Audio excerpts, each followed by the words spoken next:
Phil Knight is the co-founder of Nike. Phil was just a man with a vision and a crazy idea. At the time, he didn't have a company or a name for it yet. He didn't have much more than a grand plan to build a new business and shake up the shoe market.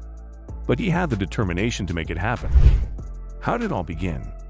Phil Knight developed a passion for running while studying at the University of Oregon. This is where he met track coach Bill Bowerman. Bowerman was a well-known American coach who had trained Olympic athletes. Phil trained under Bowerman as a middle-distance runner, and it was there that the seeds were planted for what would eventually become one of the biggest sports companies in the world. Phil went on to Stanford University's Graduate School of Business. It was there that he had a crazy idea. What was Phil's crazy idea? Adidas and Puma, both German companies, dominated the American running shoe market at the time. But Phil had learned that Japanese companies were developing new shoe designs and that production costs in Japan were lower. He believed there was a significant opportunity to import Japanese shoes into the American market. In 1960, he decided to embark on a journey, traveling around the world with a friend. They even passed by the Temple of Athena Nike in Greece, dedicated to the goddess of victory. You'd think he got the inspiration for his company name here. It's actually surprising that he didn't. Want to know who did? Don't go anywhere. Hit the subscribe button if you haven't. Phil still had not let go of the idea of importing Japanese shoes to the American market, and thus, as part of the trip, he planned to visit Japan to explore the possibility of making this idea a reality. In order to stay longer, he took a sales job with his friend. They'd sold encyclopedias door to door. Phil struggled with the sales job and was not able to perform well. After some time, his friend found a girlfriend, so decided it was time to leave him behind. Phil continued his trip alone.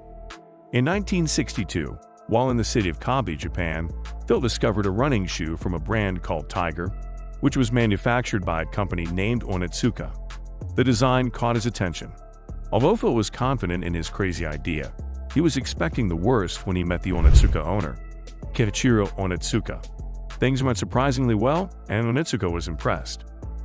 Phil was caught off guard and had to come up with a company name on the spot, and he blurted out the first thing that came to mind: Blue Ribbon Sports. Phil paid $50 and requested that Onitsuka ship some samples to his home address in America, believing that his crazy idea of importing Japanese shoes was finally coming to fruition. But as time passed, weeks turned into months, and still no shoes arrived. He decided to reach out to Onitsuka and inquire about the samples, but he still received no response. Did he have to start all over? Now Phil was back at his parents' house, trying to keep his head above water. He took up a job as an accountant to make ends meet. Surprisingly, 12 pairs of shoe samples arrived from Japan one morning. Phil was excited to show off the shoe samples he received from Japan to his old friend and former track coach, Bill Bowerman. Bowerman was impressed with the shoes and offered to be Phil's business partner. By the end of their first year, Blue Ribbon Sports had sold $8,000 worth of shoes, and Phil, being the optimist he was, thought, "Wow, we're on fire. This is just the beginning." He took the money they'd earned and decided to order more pairs from Japan. The beginning of a wild ride. After the initial success of Blue Ribbon Sports, Phil and Bowerman decided to recruit some sales reps to help expand their reach. They mainly recruited ex-runners who shared their vision and were willing to work only on commission. Remember, Bowerman was a well-known coach, training some of the most popular runners in their town. This helped to build their brand even more and sell more shoes.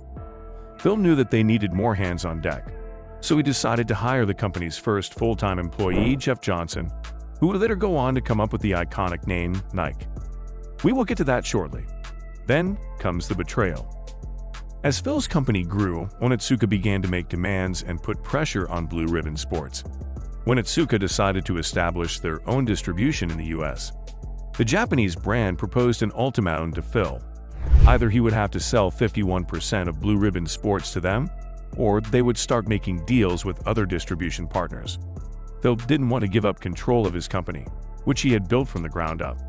He immediately rejected the offer. It was then he realized his company needed to chart their own path. Nike's beginnings. The idea of creating their own shoes, not being dependent on Onitsuka for shipments, and having control over the production was a turning point for Blue Ribbon Sports. Phil and Bowerman gathered the team together and proposed this idea.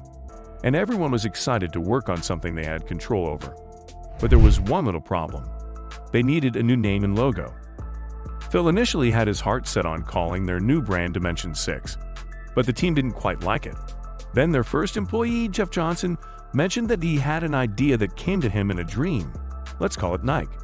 He explained that it was the Greek goddess of victory. Phil, who was initially skeptical, warmed up to the name, and just like that, Nike was born. A graphic design student named Carolyn Davidson made the logo. She went through a long process of designs before finally settling on the now famous swoosh logo. She was paid just $35. Today it has an equivalent purchasing power of around $250. Carolyn has since been compensated, not only with money but also with Nike stock, for her outstanding contribution to the company. Blue Ribbon Sports, officially rebranded as Nike in 1971. Phil learned from his experience with Onitsuka and decided to take a different approach with the production of Nike shoes. Instead of relying on just one manufacturer, he set up a network of manufacturers that would give him full control over the production process. This way, he wouldn't have to worry about a single point of failure or any ultimatums. However, the story with Onitsuka wasn't quite over yet. Onitsuka decided to sue Blue Ribbon Sports because, according to their contract, Blue Ribbon Sports was only allowed to sell Tiger shoes. Phil decided to sue back, saying that Onitsuka was actively trying to break the deal that gave Blue Ribbon Sports the right to make the shoes. The legal battle went on for some time, but in the end, both parties decided to settle. Nike was on a roll.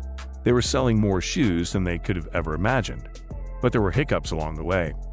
Phil knew that in order to continue growing, they had to keep investing in the business. He reinvested every penny he could into more growth and expansion, so cash-wise, the company was broke. He thought of going public with the company. In 1980, Nike made a bold move by becoming a public company. This move not only solved their cash flow problems completely but also allowed them to grow. With that money, they were able to make new investments and expand the company. The apparent success of Nike led to the envy of its competitors. There was even a plot to bankrupt them. The case was eventually settled.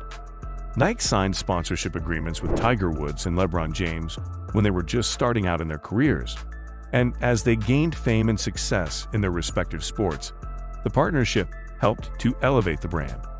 After serving as CEO of Nike since 1968, Phil Knight retired in December 2016. He remained as chairman of the board until June 2018. Conclusion? Fast forward to today, and Nike is a household name with $47 billion in sales in 2022. Next time you lace up your Nikes, remember the crazy idea and incredible journey that brought them to your feet. What is your crazy idea? Share in the comment section. Don't forget to like and subscribe as well.